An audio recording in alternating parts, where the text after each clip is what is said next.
Number one అంటారు. అసలైన number one Guru Kashi university. కామ, క్రోధ, లోభ, మోహ, మద, మాత్సర్యాలు అనే ఆరింటిని కొన్ని వేల మంది లక్షల సార్లు చెప్పి ఉంటారు. ఈ ఆరింటికి మూలమైన ఇంకొక రూపం పేరు అసూయ. అసూయ కారణంగానే ఈ ఆరు ఉన్నాయి. ఈ ఆరింటిలో కూడా కామ, క్రోధ, లోభ ఒక సెట్టు, మోహ, మద, మాత్సర్యాలు ఒక సెట్టు. కామము, మోహము ఒకటి, క్రోధము, మాత్సర్యము ఒకటి. ఇలా చూసుకోవాలి. అమ్మవారు రాక్షస సంహారం చేసింది, విజయం సాధించింది. ఎవరి అమ్మవారు? మనలో ఉన్నటువంటి నిర్ణయాత్మకమైనటువంటి శక్తి. మనం పురుషకారంతో ఉన్నాం. ఆడవాళ్ళు కావచ్చు, మగవాళ్ళు కావచ్చు. రూపాన్ని ధరించి ఆలోచనలతో క్రియాత్మకంగా ఒక పని చేద్దాం అన్న సంకల్పంతో ఉండడమే పురుషకారం.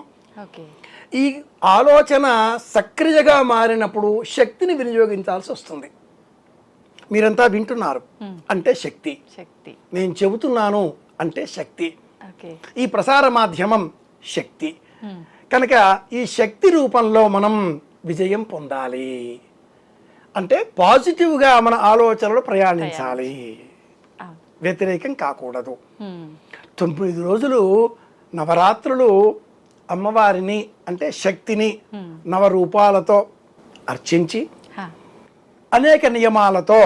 మొదటి నియమం నేలపైన పడుకోవడం, రెండవ నియమం ఏకభుక్తం, మూడవ నియమం అబద్ధాలు ఆడకపోవడం, నాలుగవ నియమం సమాజంలో ఎవరికి కష్టం కలిగించకుండా ప్రవర్తించడం, ఐదవ నియమం పొరపాటుగా కూడా ఇతరుల వస్తువులను దొంగిలించకపోవడం, ఆరవ నియమం పొరపాటుగా కూడా ఇతరులకు నష్టం కలిగించే కష్టం కలిగించే మాటలను ఇతరులతో కొండెములు అంటాం, చాడీలు పితీరులు చెప్పకపోవడం, ఎనిమిదవ నియమం అనవసరంగా ఇతరుల విషయాల్లో జోక్యం కలిగించకపోవడం, ఈ లాస్ట్ రెండు చాలా మంది చేస్తుంటారు. తొమ్మిదవ నియమం నేను పొందిన ఈ శక్తి ప్రపంచవ్యాప్తంగా అందరికీ మేలు కలగాలి అనే దీక్షతో ఉండడం. ఆలయం ఎవరిదన్నా కావచ్చు, ఆ దైవం చుట్టూ మనం తిరుగుతున్నాం. ఎందుకని? ఆలయం పెద్ద శక్తి అనుకుని, మనం చిన్న శక్తి కనుక. సూర్యుడు పెద్ద శక్తి కనుక సూర్యుని చుట్టూ చిన్న శక్తి అయిన భూమి తిరుగుతోంది. భూమి కంటే కూడా ఇంకా చిన్న శక్తి చంద్రుడు కనుక భూమి చుట్టూ తిరుగుతున్నాడు. ఇలా పెద్ద శక్తి చుట్టూ చిన్న శక్తి అనే ఆలోచన చేసి నవరాత్రులు ఈ నవ నియమాలతో ఉంటే విజయం సాధిస్తాం.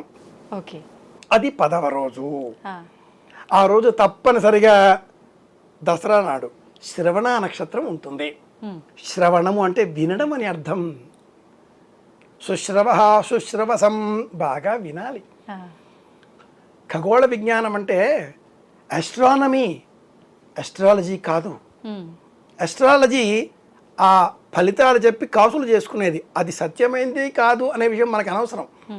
ఖగోళ విజ్ఞానాన్ని పరిశీలించి శ్రవణము, ఎదుటివారు ఏం చెబుతున్నారో మనం వినే ఓపిక పెంచుకోగలిగితే అదే విజయం. మన వద్ద ఉన్న ఇన్ఫర్మేషన్ మన వద్దే ఉంటుంది. ఎదుటి వాళ్ళు ఏమైనా చెబుతూ ఉంటే అది కూడా వినేస్తున్నాం కాబట్టి నేర్చుకుంటామా లేదా తర్వాత సంగతి, వింటున్నాం ముందు. అప్పుడు మన వద్ద ఆ విషయం రెట్టింపు అవుతుంది. Energy, knowledge. అవసరం ఉంటే సమాధానం ఇస్తాం లేదా నవ్వేసి ఊరుకుంటాం. ఇది విజయదశమి రహస్యం. బాగా వినడం నేర్చుకుందాం, ప్రశాంతంగా ఉందాం. శ్రవణ నక్షత్రం చంద్ర నక్షత్రం, అమ్మని గౌరవించే ప్రయత్నం చేద్దాం. సోదరి, కూతురు, అమ్మ అందరిలో కూడా శక్తిని గమనించే ప్రయత్నం చేద్దాం.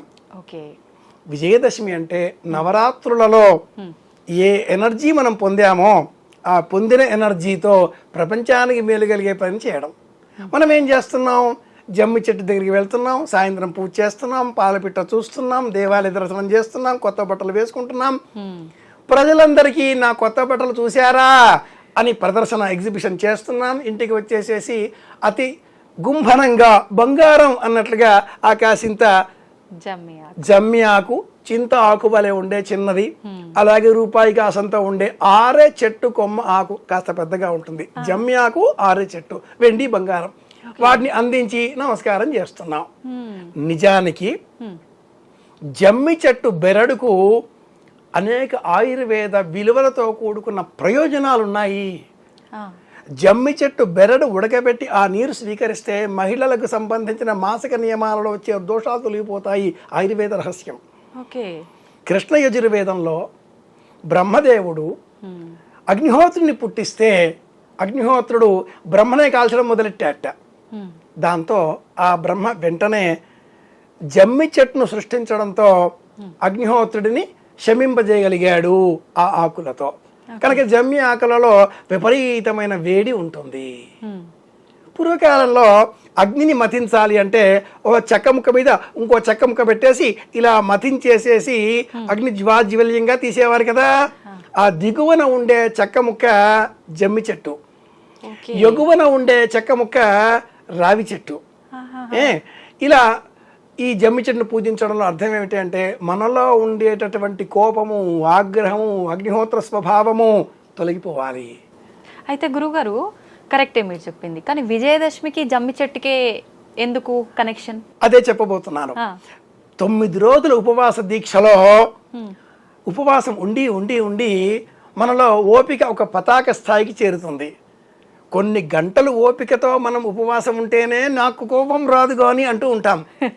అలాంటిది 9 రోజులు వినే ఓపిక తెచ్చుకోవాలి.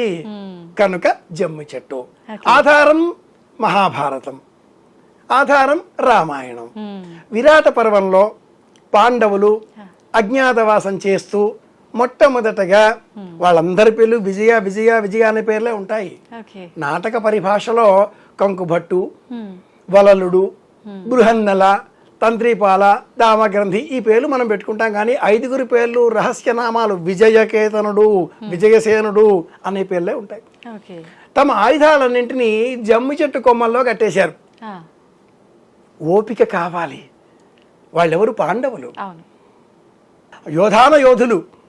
అటువంటి వాళ్ళు ఒక చోట దాస్యం చేయడానికి వెళ్తున్నారు. ఎంత ఓపిక కావాలో. పైగా అర్జునుడు బృహన్నల, ఇంకెంత కావాలో ఓపిక. కనుక ధర్మరాజు కట్టేసి అబద్ధం ఆడాడు. ఇక్కడ మా తల్లి గారి శవం ఉంది అని చెప్పాడు. ధర్మరాజు ఒకసారి అంటే 3 సార్లు మహాభారతంలో కనిపిస్తాయి. సంవత్సర కాలం ఓపికగా కాలం గడిపేసిన తర్వాత ఉత్తర గోగ్రహణం పేరిట దుర్యోధనాదులు మళ్ళీ యుద్ధానికి రావడంతో ఉత్త రాకుమారుడిని తన సారథిగా పెట్టుకుని ఉత్తరాకుమారుడిని అని మనం చెప్తూ ఉంటాం. ఆ చెట్టు వద్దకు వెళ్ళి చెట్టు పైన ఉండే ఆయుధాలు నేలపైన దించిన తర్వాత తన ఆయుధాన్ని చేత పట్టుకోగానే అర్జునుడు గాంధీవి అయ్యాడు. ఒక్క సమ్మోహనాస్త్రంతో కౌరవులందరినీ ఓడించాడు. ఇది విజయానికి ప్రతీక. అర్జునుడికి ఉండేటటువంటి 10 పేర్లలో ఒక పేరు విజయుడు. కనుక విజయం పొందాలి, మనలో ఓపిక పెరగాలి.